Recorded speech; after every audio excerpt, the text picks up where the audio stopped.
Vamos orar?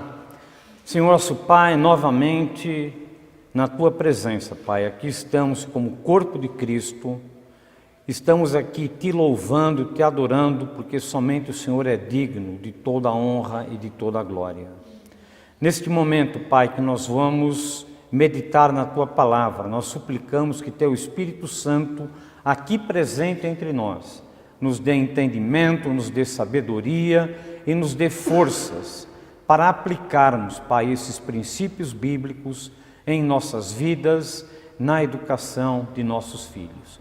Abençoa essa mensagem, fala através de nós como instrumentos em Tuas mãos, mas que a Tua palavra, Pai, se sobressaia. É o que nós Te pedimos, em nome de Jesus. Amém. Irmãos, como eu já disse, hoje nós estamos celebrando o Dia dos Pais. E hoje pela manhã nós tivemos várias homenagens aos pais, né? Iniciou-se com um delicioso café da manhã, em cada um trouxe alguma coisa e nós pudemos celebrar. E no encerramento da EBD, nós tivemos uma simples, porém significativa homenagem aos pais. E como a própria palavra de Deus nos ensina, a quem honra, honra. E hoje é dia de honrarmos os nossos pais. E o departamento infantil preparou então um final com as crianças, né?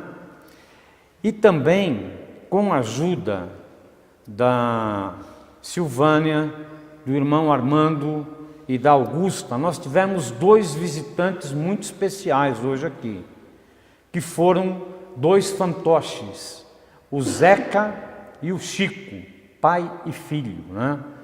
E através do diálogo do Zeca com o seu pai Chico, nós podemos entender a importância do relacionamento entre pai e filho e também a importância da salvação em Cristo Jesus. E no final, cada pai recebeu uma lembrança, um presente, né? Um livro com princípios bíblicos que nos ensinam a pastorear a vida dos filhos, nos ajudam a acompanhar, aconselhar e tratar de questões como pecado, mentiras, rebeldia, solidão, ansiedade, autodestruição e pornografia. E agora no culto da noite, nós não teremos uma homenagem aos pais, né? Mas nós vamos procurar na palavra de Deus quais são os ensinamentos, as exortações que a palavra de Deus traz para nós todos que somos pais. Pode mudar. Mas antes de ver o que a palavra de Deus ensina, vamos refletir um pouco no que o mundo, ou a sociologia, ou pedagogia, ou psicologia e a filosofia humanista têm ensinado aos pais sobre educação dos filhos. Vamos ver um breve resumo do que essas ciências humanistas, que dizem que sabem de tudo, não é? Ensinam aos pais nos dias de hoje. Primeiro, pai, você precisa dar total liberdade aos seus filhos. Você não pode contrariá-los, pois eles precisam ter suas próprias experiências para se desenvolverem como ser humano. Eles irão aprender com seus próprios erros. E nós, pais, não podemos interferir, né, limitando ou tolhendo o desenvolvimento dessas crianças. É isso uma das coisas que a filosofia humanista nos ensina. Segundo ponto, não influenciá-los. Eles têm o direito de seguir o seu próprio destino. Não cabe ao pai intervir na felicidade do seu filho ou arruinar a vida, né, o futuro do seu filho. Nos ensina também que o mundo mudou. A tecnologia evoluiu muito. Os pais estão ultrapassados. E muitos pais aprendem com os filhos, porque os filhos aprendem através da internet de uma maneira muito mais rápida. E dessa forma, os filhos acabam instruindo os seus pais. E os pais se orgulham dizendo: meu filho é um gênio. Olha o que ele sabe da internet, olha o que ele me trouxe de informação, né?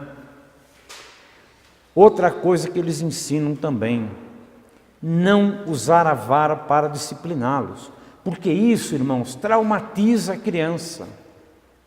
E tudo passou a ser um motivo de trauma, tanto para a criança quanto para o adolescente. Se uma criança apanha e é castigada, biblicamente, repreendida, isso já pode ser considerado como um abuso contra as crianças. E o teu filho pode pegar o telefone, ligar para o conselho tutelar e te denunciar. O meu pai me agrediu. E aí está armada toda a confusão. Irmãos, a filosofia humanista diz o seguinte: coitada das crianças, e acaba punindo os pais que querem educar os seus filhos de maneira correta. O que eu trouxe aqui não são clichês, isso está na boca de todo mundo sabe, todo mundo vê isso no rádio, na televisão, nas revistas, ensinamentos como educar seus filhos no dia de hoje. Mas será que esses ensinos estão de acordo com a palavra de Deus? Será que é isso que Deus está ensinando aos pais? Vamos caminhar mais um pouco. As consequências da educação segundo o mundo, segundo a filosofia humanista que está hoje à nossa volta, nos pressionando. Os pais são muito pressionados. Como se não bastasse toda a onda de violência e criminalidade que atinge a nossa nação, o nosso país, nós temos, além disso, ouvido nos últimos tempos os problemas e dificuldades familiares que hoje tomam a página policial dos principais jornais. Porque o pai não atendeu a uma exigência do seu filho, porque o pai não deu dinheiro para que ele comprasse drogas ou coisas semelhantes, aparecem situações de extrema crueldade. Os filhos acabam matando os próprios pais. Por outro lado, pais e mães com filhos adolescentes ou pré-adolescentes têm recorrido a profissionais como psicólogos, psiquiatras, educadores, na procura de uma resposta milagrosa. Onde eu errei? O que eu fiz de errado? Augusta, que trabalha nessa área, ela é testemunha do que tem acontecido e do que tem chegado até ela. E pasmem, inclusive filhos de muitos cristãos, ou pelo menos que se dizem cristãos. Querem saber onde eu errei. Procuram conselhos, o que eu faço com meu filho. Mas a coisa está instalada já, não tem como voltar atrás. Quando seu filho era bebê e começar a ensinar o caminho correto, não é? E o que esses filhos têm aprendido? Que causas eles têm defendido? Porque eles gostam dessa filosofia humanista.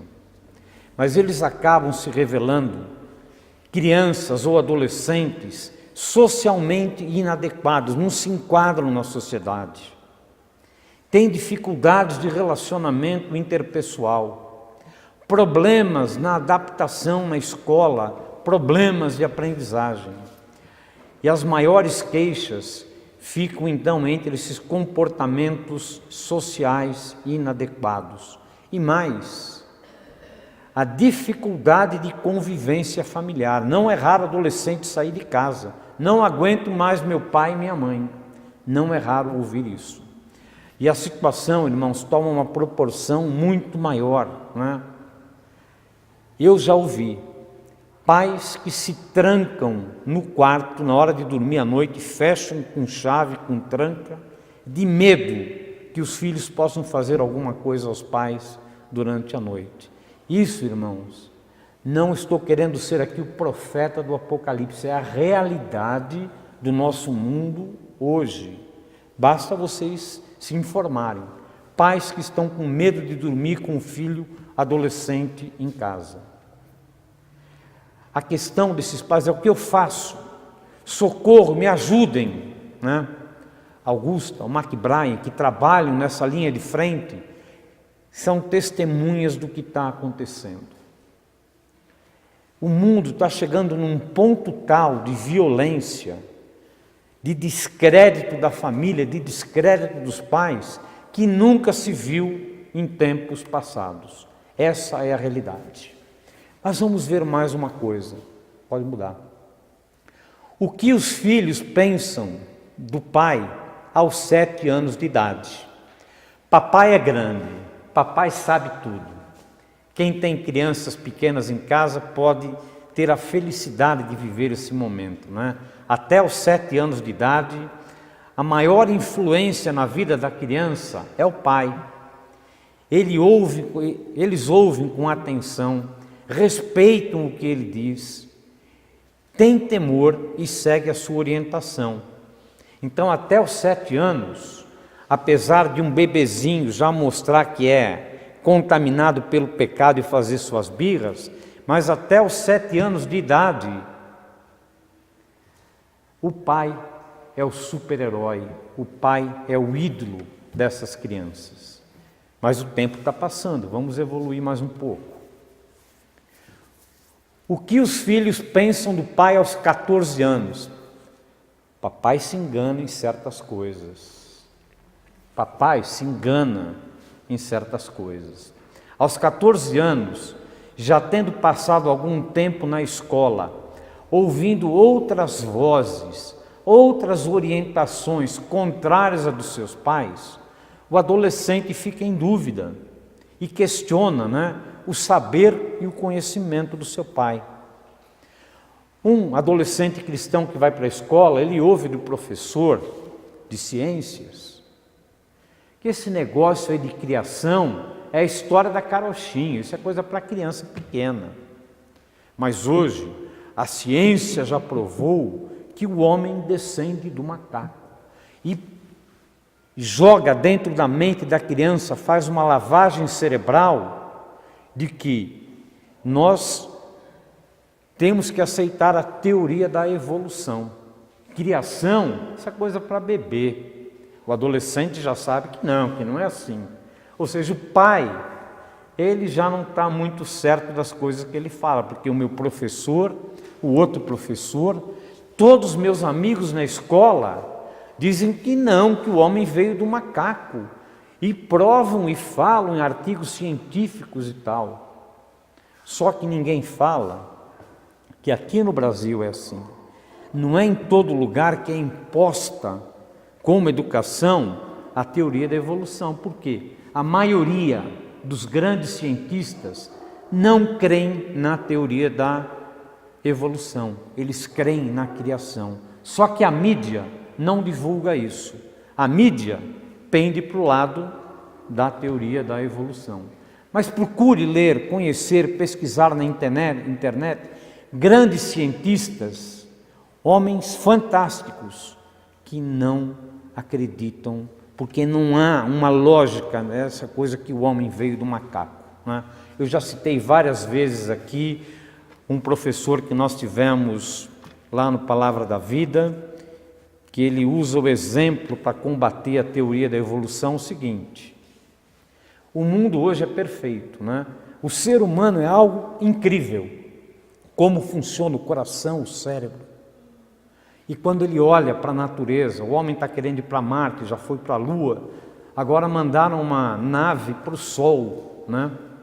Então a inteligência humana, como funciona, o nosso corpo é fantástico. E tudo está integrado, desde o micro, aquilo que a gente vê no microscópio, até o macro. E está por trás alguém especial, Deus. Há uma inteligência por trás disso tudo, que é o Deus. Nada ocorreu por acaso. E o Adalto Lourenço, nosso professor, o Renato conhece ele, né, Renato? Ele usa um exemplo fantástico, já contei umas 4 vezes aqui, mas eu não me canso de falar.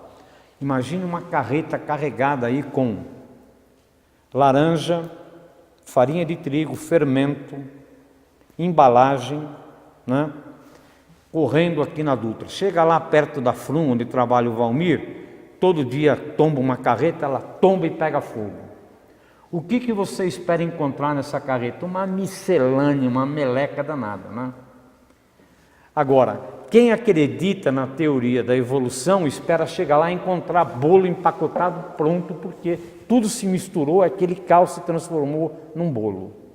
Esse cientista, nosso professor lá do Palavra da Vida, ele trabalhou na NASA, junto com dezenas, centenas de cientistas que refutam, que não creem na teoria da evolução. Só que nossas crianças estão na escola sendo bombardeadas por essa asneira que não se sustenta. E todo mundo crê nisso, ele fica lá perdido sozinho. Nós falamos, não, mas foi Deus quem criou o mundo, eu creio nisso. Ele passa por bullying, passa por chacota, sem falar para aqueles que vão para a universidade, aí a coisa é pesada. Por quê? Aqueles que estão na universidade não sabem que a universidade brasileira é uma universidade que foi dominada pelos comunistas e socialistas. E lá só se aprende teorias humanistas. E o jovem que nunca ouviu nada disso, quando ouve pela primeira vez, sai da universidade. Não, eu sei tudo. O meu pai, realmente, ele se engana em certas coisas. Pode mudar, Augusto? E esses jovens que estão na universidade, o que eles pensam a respeito do pai aos 21 anos? Papai está atrasado em suas teorias. Ele acredita ainda na criação. Coitado do meu pai, não estudou, não fez faculdade, não conhece a teoria da evolução. E assim vai para muitas outras coisas. Mas, pais e filhos, as universidades brasileiras estão tomadas por teorias comunistas, humanistas, e que distorcem Deus, porque os homens que criaram essas teorias são ateus, não acreditam em Deus. Então o jovem cristão que vai para a universidade é bombardeado. E quando chega aí por volta dos seus 21 anos, já ouviu tantas vozes de Satanás vestido em pele de cordeiro. As vozes de Satanás, ela vem travestida de cultura. Não, porque olha só, olha esse livro aqui. Crê num livro que foi escrito por homens e não crê no livro que foi escrito por Deus, inspirado por Deus.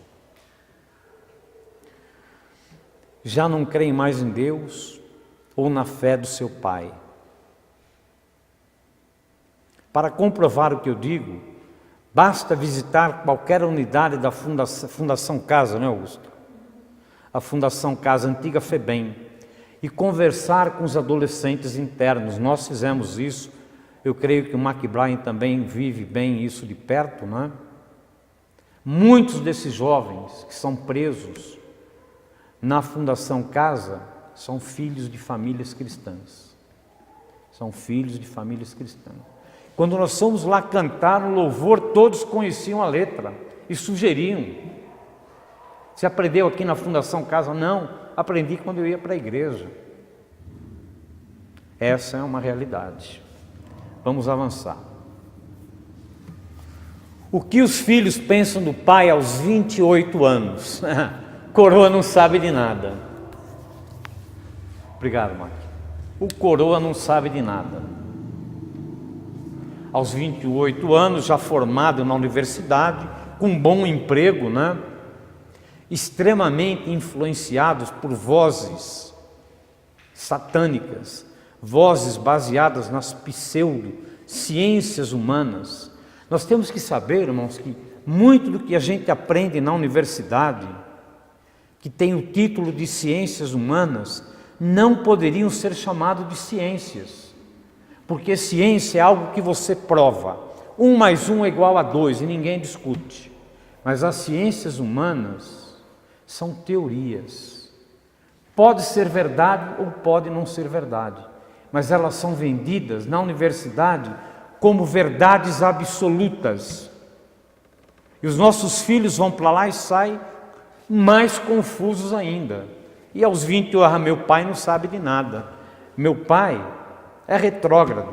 Meu pai é aquele careta que vai para a igreja dia de domingo louvar a Deus e dar o dízimo, né? Vozes que dizem que a Bíblia é uma invenção humana e não a palavra de Deus. Vozes que dizem aos nossos filhos que só os tolos creem na Bíblia, não os universitários. Por quê? Satanás é astuto, traz isso com uma cobertura de ciência, de cultura, de sabedoria. E por isso, a partir de então, eles se tornam rebeldes e consideram seu pai e a igreja totalmente ultrapassados. Totalmente ultrapassados. O que os filhos pensam do pai aos 35 anos? Se o meu pai tivesse a minha experiência, com a idade que ele tem, com a experiência que eu tenho, nossa! Então o filho aos 35 anos, com vigor físico, ainda baseado nessas vozes ilusórias e enganosas do mundo e da universidade, pensam: coitado do meu pai, como seria bom se ele tivesse o meu estudo e a minha experiência. Hoje nós seríamos ricos, nada faltaria. Mas não tem, né? Coitado do meu pai. Nós vamos avançar, o tempo passa, não para. O que os filhos pensam do pai aos 45 anos de idade? Talvez meu pai possa me aconselhar. Opa! Talvez meu pai possa me aconselhar.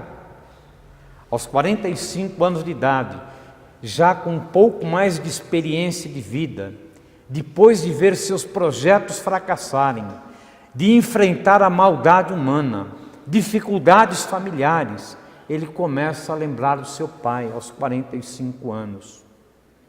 Olha, acho que eu vou conversar com meu pai, pedir um conselho para ele, porque não está fácil não, a situação está complicada. E lá vai então, aos 45 anos, humildemente, quebrantado, sentar ao lado do velhinho do pai, pedir conselho.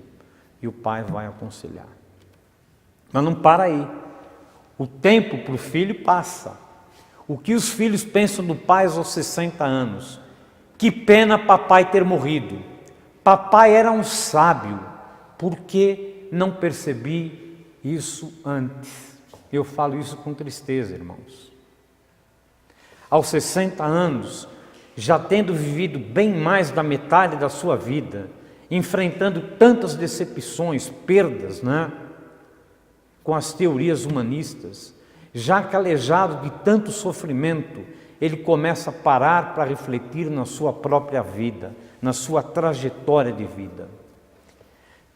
E lembra do seu pai, dos conselhos do pai, e confronta as vozes do mundo de Satanás e conclui: papai era um sábio, papai era um sábio. Eu tenho visto essa manifestação, irmãos, com muita frequência entre os caminhoneiros. Quem aqui nunca viu um caminhoneiro com adesivo escrito, lembrando e exaltando a memória do pai? Eu não vejo isso tanto em outras profissões, mas é muito comum você ver um caminhoneiro e um adesivo ou um desenho. O último que eu vi foi essa semana indo para Atibaia, um caminhão, e atrás tinha o desenho de uma criança subindo uma escada e na ponta um pai já bastante idoso e a criança seguindo o caminho do pai, e o caminhoneiro reconhecendo o pai, porque normalmente os caminhoneiros, eles lutam a vida inteira, compram um caminhão, ensinam o seu filho a dirigir, e o filho já começa a vida num outro patamar, já tendo um caminhão, já tendo um sustento, e eles reconhecem e agradecem ao pai. Mas, irmãos, pelo texto que aparece lá, fica muito claro que os pais já morreram. Provavelmente em vida não houve esse reconhecimento aos pais.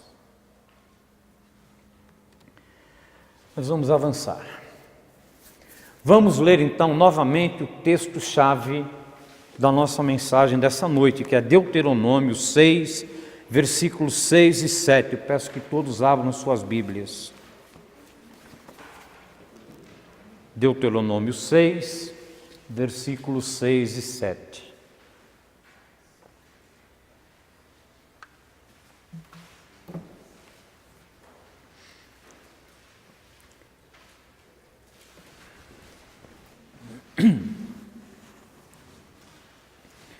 Estas palavras que hoje te ordeno estarão no teu coração.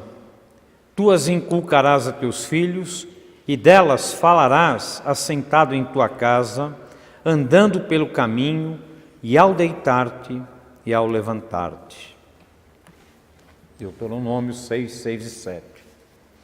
Irmãos, será que nós estamos seguindo esse princípio bíblico? Será que nós, pais, estamos verdadeiramente acompanhando o desenvolvimento dos nossos filhos? Ou isso é uma responsabilidade da mãe? O que nós temos visto no dia de hoje é muitos pais se acabarem fisicamente no emprego. Chegam em casa, não querem saber de nada.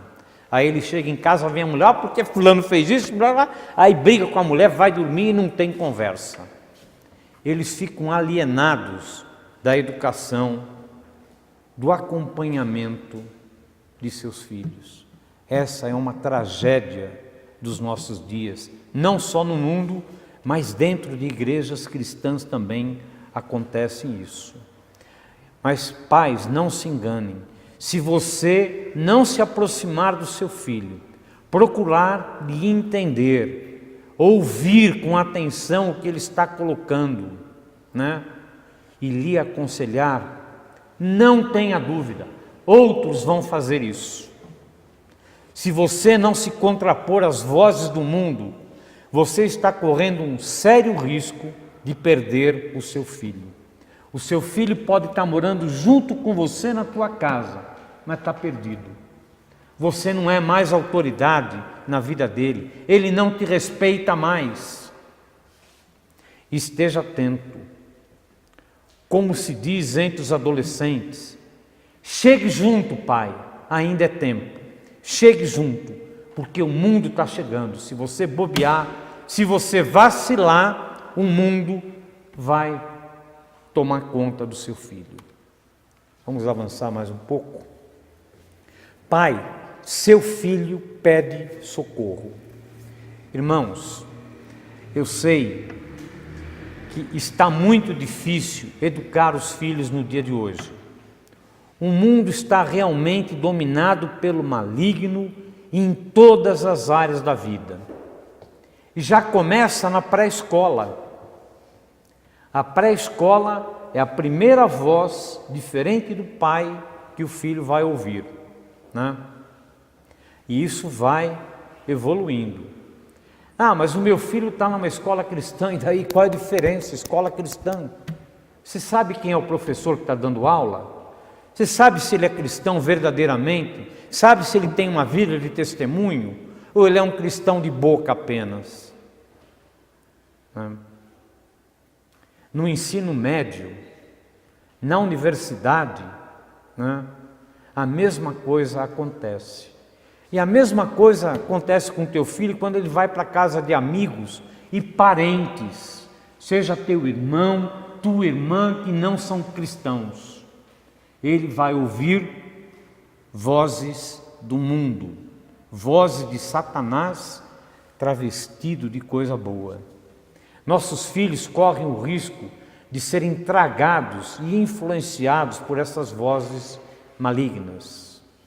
Por exemplo, irmãos, o que tem acontecido em países de primeiro mundo, países desenvolvidos. Eu vou dar um exemplo bem de perto, que é a família da Brittany. A Brittany casou com o nosso filho Rubens. A tia dela, o que fez? Tirou os filhos da pré-escola, tirou os filhos do ensino fundamental ou básico, eu não sei, isso muda toda hora, e falou, chega, porque eles são cristãos muito firmes. Nós vamos educar os filhos em nossa casa. E nós chegamos a testemunhar. Você chega lá na sala, ou se é uma sala de aula. E a mãe, apoiada pelo pai, dá aula. Eles têm acho que 5 filhos, cada filho numa série. Simultaneamente, cada um está sentado no seu lugarzinho e eles estão lá orientando e ajudando. Por quê? Porque eles não querem ver seus filhos corrompidos pelas vozes do maligno, pela influência negativa. Você não tem ideia do que uma criança de 7, 8, 9, 10 anos é capaz de fazer. Influenciar negativamente teu filho. Você não tem ideia. Bem, lá no Canadá, nos Estados Unidos, em outros países da Europa, essa prática é muito comum. Meu filho vai ser educado na homeschool. Quando ele chegar no ensino médio, na universidade, aí ele vai para lá. Mas ele vai preparado com uma base maior. Que base tem uma criança de 3 anos que vai ficar o dia inteiro na creche, sendo bombardeada, se não tiver um apoio familiar? A igreja, uma vez por semana, pouca influência tem.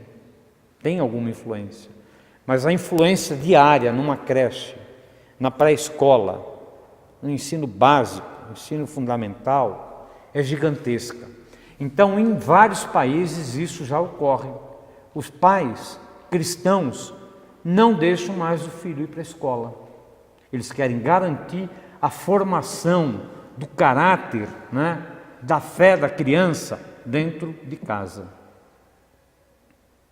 Foi uma decisão difícil que a família da Brittany fez, mas valeu a pena. Hoje estão todos crescidos, todos na universidade e todos fiéis a Deus.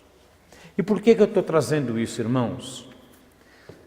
Só para completar, o próprio governo, quando você fala, eu quero ter uma homeschool, ele que fornece todo o material. Os pais têm lá uma lista de frequência, os pais têm que aplicar a prova, né, semanalmente. Uma vez a cada período, não sei se é 2 meses ou 3 meses, as crianças fazem uma prova que tem que ser certificada pelo governo, né? Então o governo dá todo o apoio para as famílias poderem educar seus filhos. E se a gente for lembrar do passado, a educação era assim. Esse negócio de educação em escola, sala de aula, é coisa muito recente.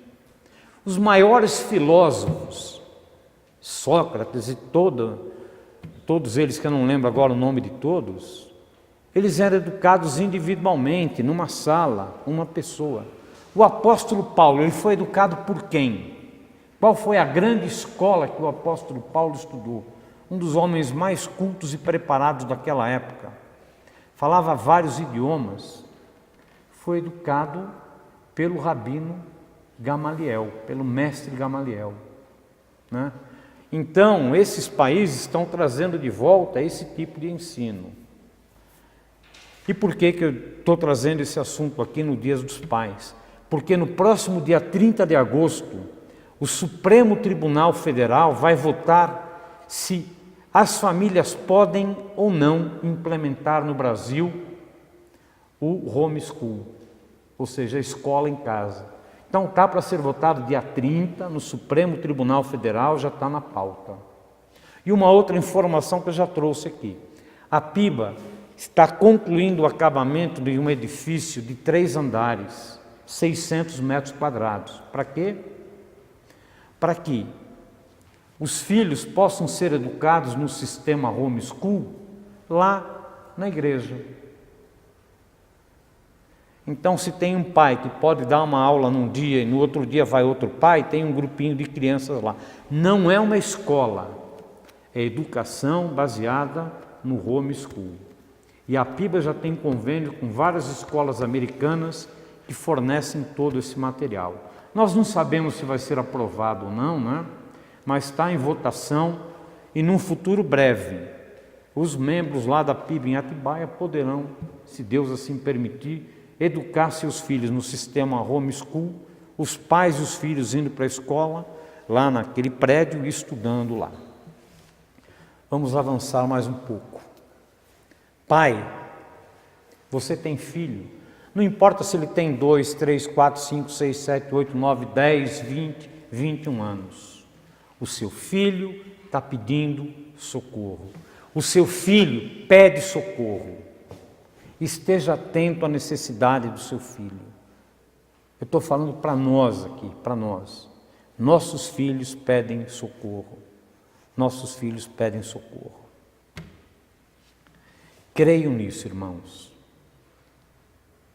Nossos filhos queridos e amados, que são educados por nós, biblicamente, têm sofrido e enfrentado grandes dificuldades, né, a serem confrontados nas escolas, não só pelo ensino humanitário, mas também por crianças que não têm nenhuma educação e nenhum sentido de vida.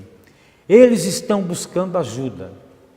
Eu vou citar aqui 3 exemplos que eu entendo como exemplos positivos dentro da nossa própria igreja.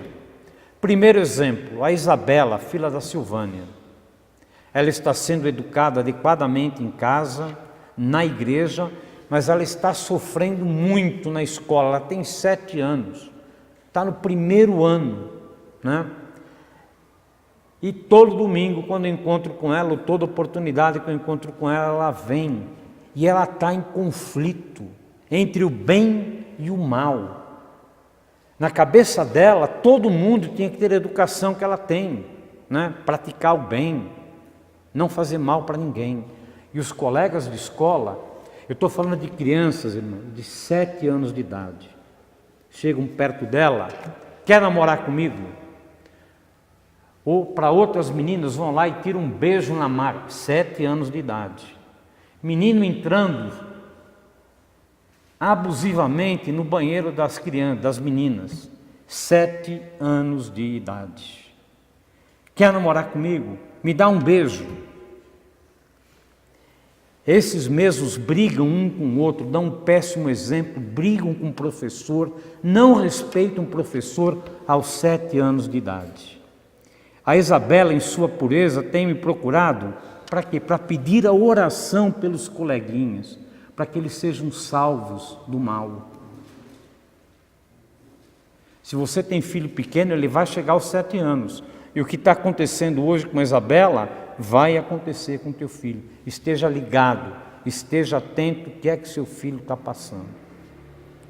Eu tenho um outro exemplo aqui, que é o Igor Coco.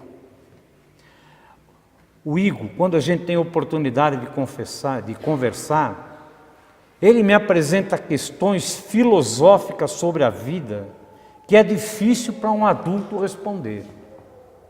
É incrível as questões que o Igor traz. É uma pena que a gente conversa muito rápido na saída, mas precisaria ter para responder as perguntas dele, sentar com ele 1 hora, 1h30 e explicar biblicamente as questões de vida. Gente, quantos anos ele tem? 12 anos. 12 anos. Ele também está sendo confrontado com vozes malignas. Nós temos o exemplo do Guilherme, filho do Valmir. Ele já é mais velho, firmado na fé, né? Um jovem que procura seguir a palavra de Deus, mas está enfrentando dificuldades na escola. Não só pelas vozes do mal. É isso que deixa o Guilherme indignado. Porque ele tem maturidade já para entender que na escola tem cristãos e não cristãos. Mas o que tem deixado o Guilherme indignado, nas últimas 3 semanas, ele está aflito, né? É que ele está vendo maus testemunhos de cristãos, tanto de alunos quanto de professores. E ele não entende, ele está indignado com essa situação. Nós precisamos, irmãos, como igreja, orar por todos os nossos filhos, os filhos da igreja, interceder por eles. Eles estão pedindo socorro, porque o confronto com o mundo é terrível. Pode mudar.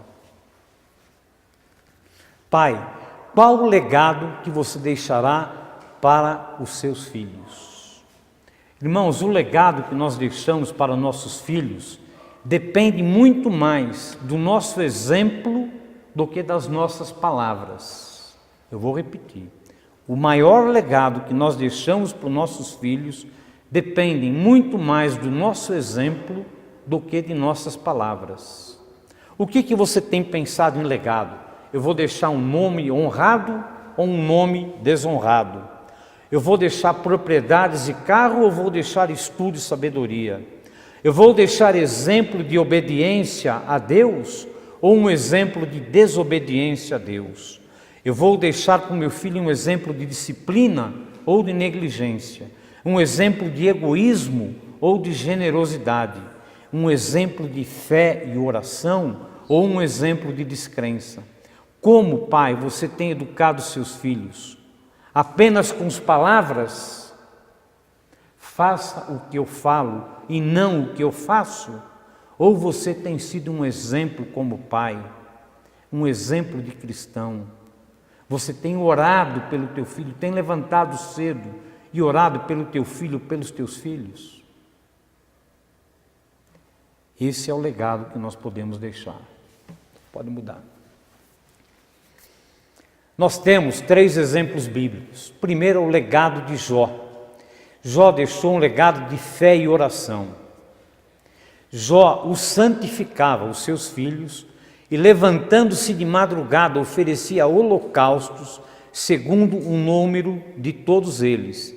E assim o fazia Jó continuamente. Jó 1:5. Irmãos, na sociedade que nós vivemos, nós estamos precisando de modelos. Está faltando referências positivas para a geração de crianças, jovens e adolescentes. Mas eu tenho que exortá-los que a paternidade é uma missão que requer preparo, dedicação e abnegação.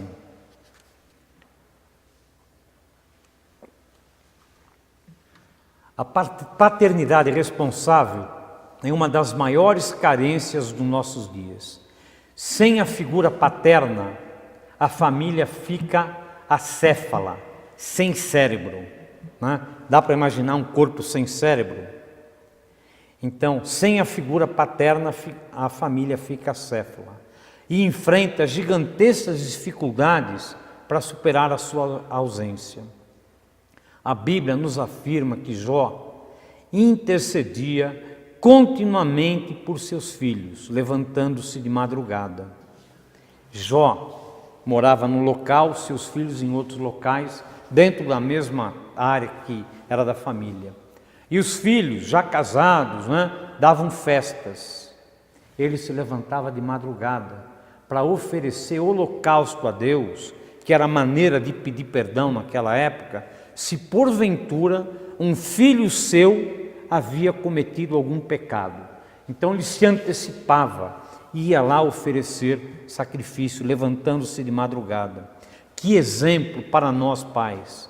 Pergunto, você pai, para mim pai, alguma vez você já se levantou de madrugada para interceder por seu filho ou por seus filhos? Pense que Jó fazia isso continuamente. Então a Bíblia nos dá exemplo, um belo exemplo de pai. Nós temos o legado de Abraão, obediência e fé. Gênesis 22:1. Acrescentou Deus: toma teu único filho Isaque, a quem amas, e vai-te à terra de Moriá, oferece-o em holocausto sobre um dos montes que eu te mostrarei. Irmãos, nós conhecemos a história de Abraão. Quando é que ele teve o filho? Ele tinha por volta de 100 anos de idade. A sua esposa era infértil, não poderiam ter filhos.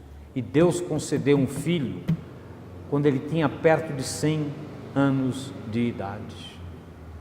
E Abraão passa por uma prova da sua fé no meio de uma experiência singular, que nunca mais há registro na Bíblia. Que provação, que luta terrível! Somente um coração moldado por Deus poderia resistir a esse choque. Esse tipo de provação jamais foi atribuída por Deus a qualquer outro homem. Porém, Abraão demonstrou fé. Gênesis 22:3 diz o seguinte: levantou-se, pois, Abraão de madrugada, e tendo preparado o seu jumento, tomou consigo 2 dos seus servos e a Isaque, seu filho. Rachou lenha para o holocausto e foi para o lugar que Deus lhe havia indicado para sacrificar o seu filho. Abraão, um exemplo de obediência e fé a Deus. Até que ponto vai a nossa obediência e fé a Deus em relação aos sacrifícios que temos que fazer por nossos filhos?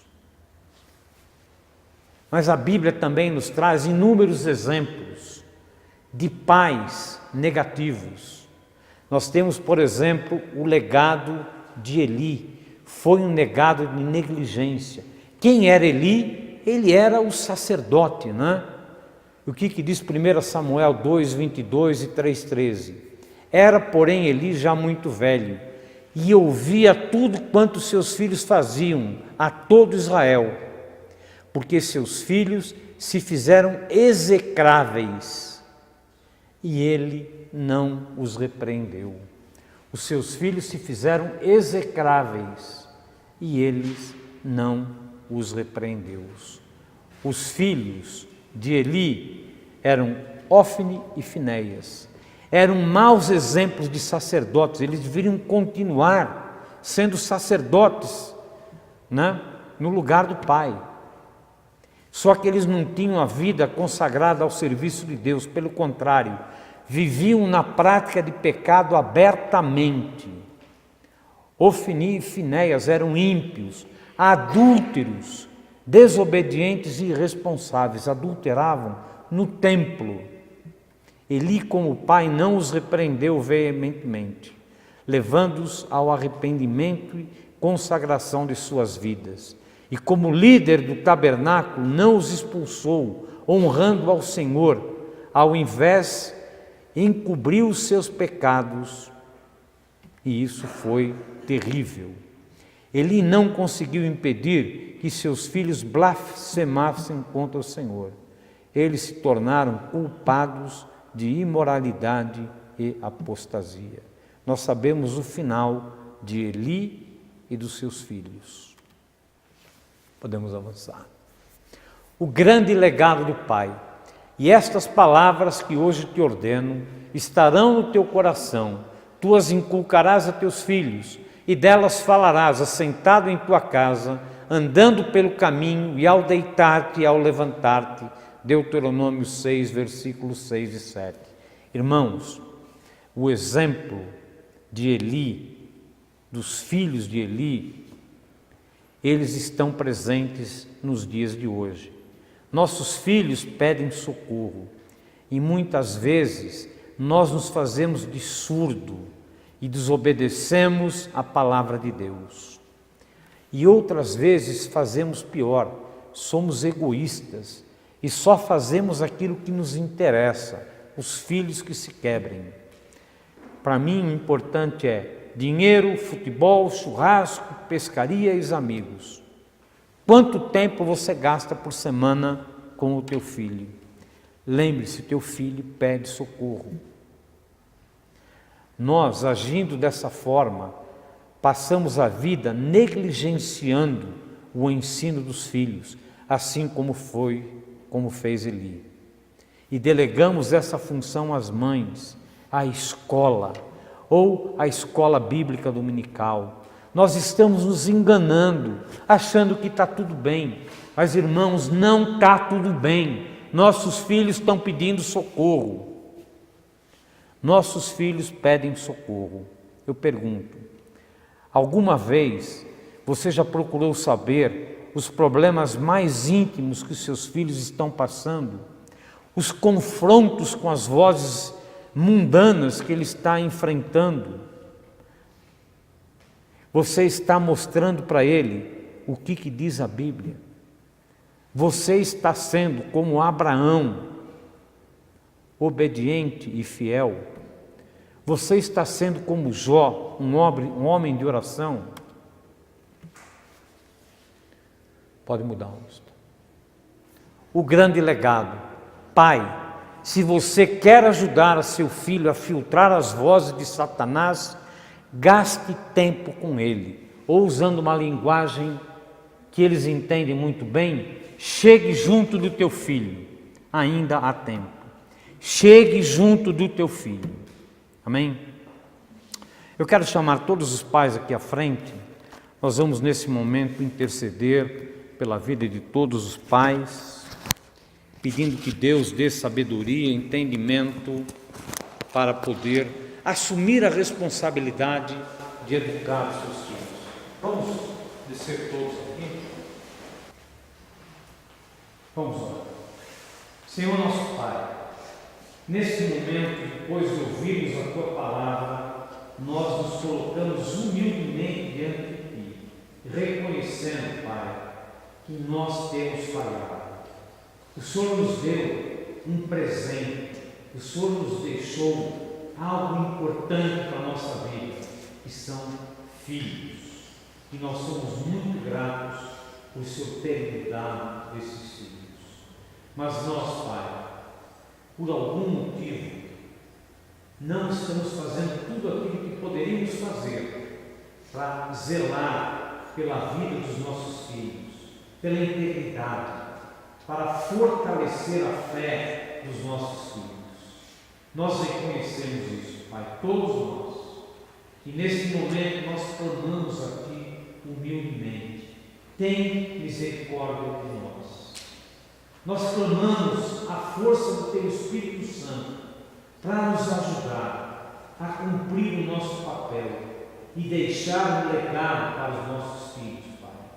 Que no futuro eles possam se lembrar de cada um de nós e dizer: meu pai era um homem de fé.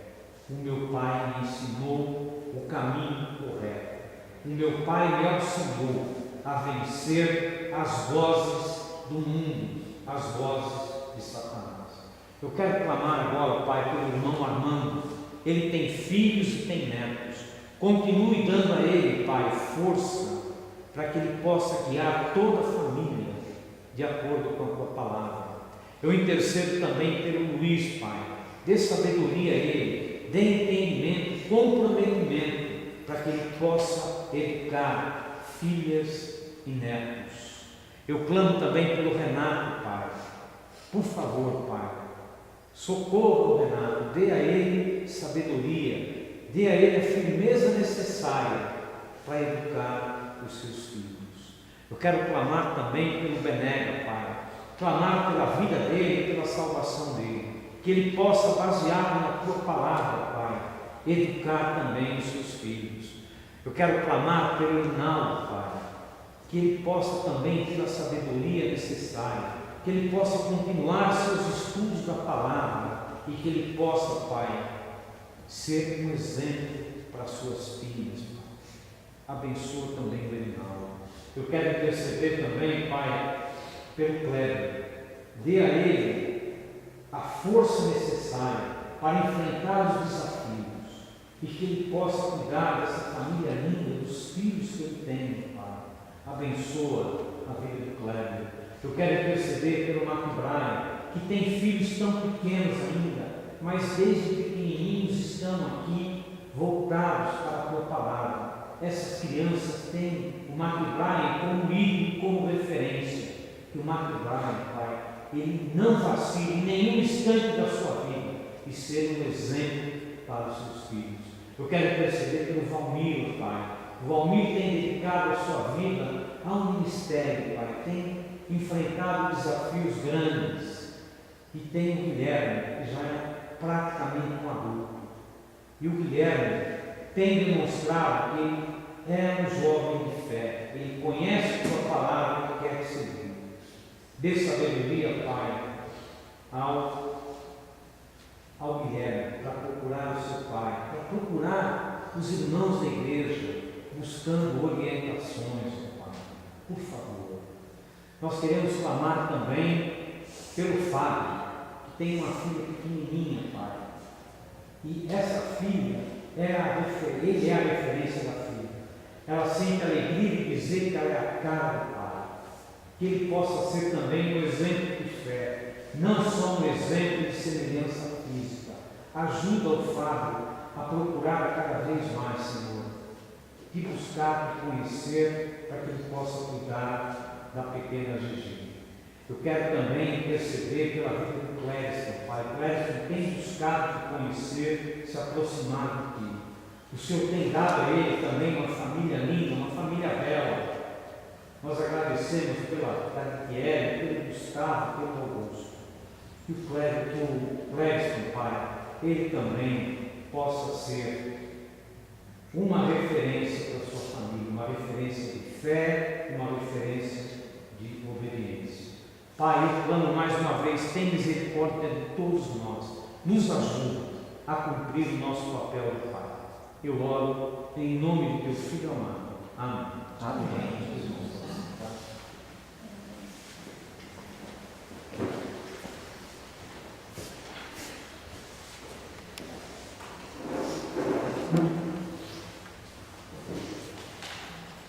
Vamos ter um louvor.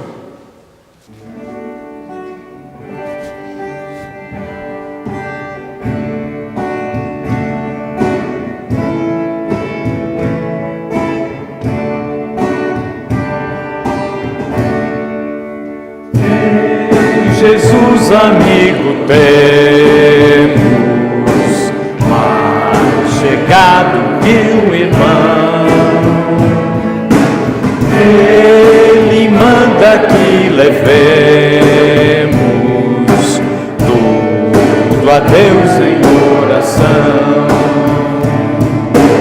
Oh, que paz perdemos sempre, oh, que dor no coração. Oh, porque nós não levamos a Deus em oração. Temos vidas e pesares, e na vida tentação. Ficamos sem conforto, indo a Deus em oração.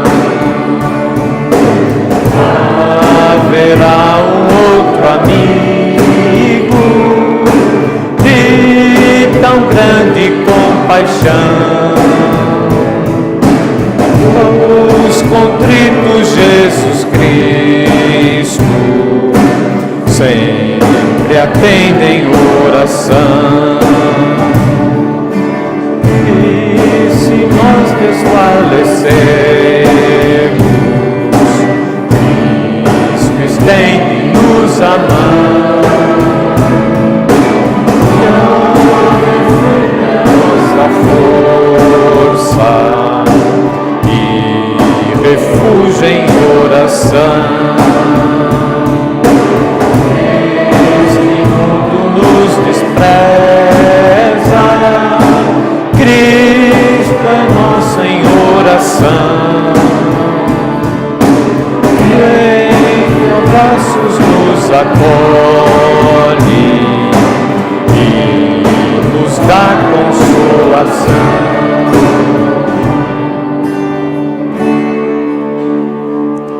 Amém. Nós vamos ser despedidos então com a bênção sacerdotal. O Senhor te abençoe e te guarde. O Senhor faça resplandecer o rosto sobre ti e tenha misericórdia de ti. O Senhor sobre ti levante o rosto e te dê a paz. Amém.